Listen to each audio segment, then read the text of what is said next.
Аня переехала в старую пятиэтажку в центре города. Маленькая однашка, облупленные стены в подъезде, скрипучий лифт, который она сразу решила не трогать. Но цена была смешная, а хозяйка торопилась сдать квартиру. Соседей почти не было. Сверху пусто, слева запертая дверь с облезлой табличкой номер 14. Хозяйка сказала, что за стеной живет старенький, тихий сосед. Аня решила, что это даже плюс. Меньше шума. Первая ночь прошла спокойно. Почти. В 3 часа 17 минут она проснулась от 3 глухих ударов в стену. Ровно 3. Тук, тук, тук. Она подумала, наверное, сосед пошел за таблетками или просто уронил что-то. Уснула. На вторую ночь то же самое. 3 удара, пауза и тишина. Аня начала замечать, что это происходит каждую ночь, в одно и то же время. Через неделю ей стало интересно, и днем она решила постучать в дверь соседа. Ответа не было.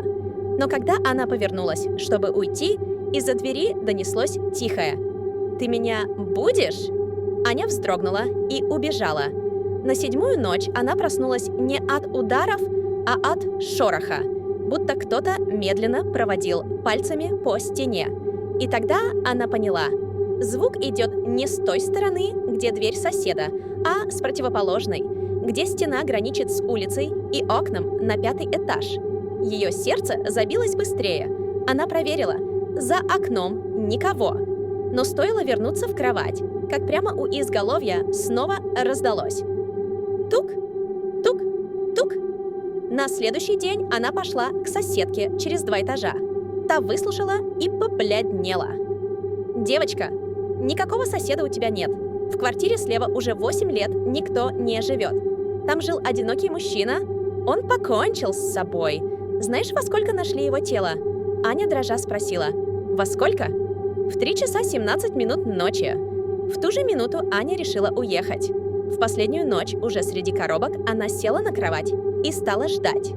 Ровно в 3 часа 17:03 удара она закрыла глаза и услышала шепот у самого уха: «Почему ты уходишь?»